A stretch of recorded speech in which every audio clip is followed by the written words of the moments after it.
Some big developments for the future of Fort Worth, the Stockyards there. A multi-million-dollar expansion is on ice now, but a new project could now be on the way. Here to talk about both of those projects and where they stand right now is Will Anderson with the Dallas Business Journal. Hey, Will, thanks for being with us. Good to see you again, Jason. So let's talk about this big expansion. This has been, something that's been talked about so much for the past couple of years.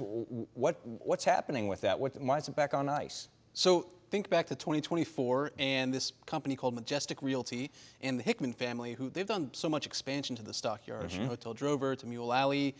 They revealed back in 2024 plans to nearly double it in size. All this new commercial space, underground parking, improvements to existing buildings. We've covered it since then. I know you'll have at WFAA. And now they came out and said those plans are halted. They're looking at market conditions. They've decided that now is not the right time. They declined to comment further, but they left the door open to further development. And when we reached out, to the city council person for the area, economic development folks, they still expect things to happen. Okay. And to be clear, there's still investment happening by those companies. There's some hotel renovations, other things going on. But the 2024 vision and that rendering you saw, that's not happening.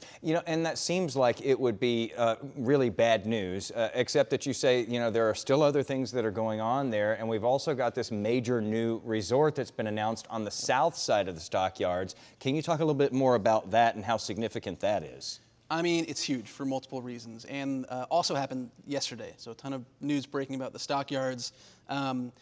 Actually, Craig Cavalier, who was an executive for Majestic, but then parted kind of unamicably, and there's a lawsuit. But he is now back with a new company called Delightful Development. And they're going to work with Woodbine Development of Dallas to build this $160 million multi-hotel resort, hundreds of rooms, green space, parking, I'm sure restaurants that will be attendant with that kind of stuff. And it's huge because not only is it a major project, jobs, economic development, this is on the south side of the Stockyards where they bought up all this land. We're talking about kind of the shifting boundaries of the Stockyards and what that area means. And for real estate history buffs, Woodbine, of course, created Reunion Tower in Dallas and a lot of other projects since then. But I didn't see any towers in those renderings. I'm not saying that's going to happen, but they have a history of a very sophisticated elevated projects that they're going to bring to this project. Yeah, they definitely come in with a pedigree for sure, with some history there. Yeah, interesting that both of those landed on the same day, though. And again, it makes, I guess, the bad news a little bit easier to swallow when you see that there's still, something really big happening there. Will, at the end of the day, when you boil all of this down, what would you say this means for the future of the Stockyards? I mean, obviously, this is still a focal point that a lot of developers are really interested in. Right, Taylor Sheridan owns real estate there. I mean, step back and think. The Stockyards is the biggest tourism destination for all of DFW, so whatever happens there has a big impact. I mean, it's one of the biggest in the state. It's up there with the Alamo, right?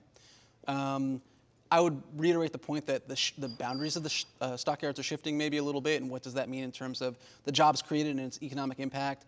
I would also say I think some of the beauty of the Stockyards is its history, and some people think maybe it doesn't need to change that much, and they might consider that a minor victory to see less change and less of that older real estate being torn up. But ultimately, I think to the development pressure you alluded to, all of the big money that's aimed there, ultimately Stockyards does get bigger, better, some would say, and more investment, more economic activity, but it's probably farther out now than maybe thought originally. It is a very special place, and obviously a lot of folks wanting to preserve that, but also to evolve it as we go forward too. Yeah, it's part of this history, and yet it's part of the future too, so very interesting. Will Anderson from the Dallas Business Journal, great work as always. If you'd like to check it out, look them up online, and you can read those articles there. Really appreciate it. Thanks, Jason.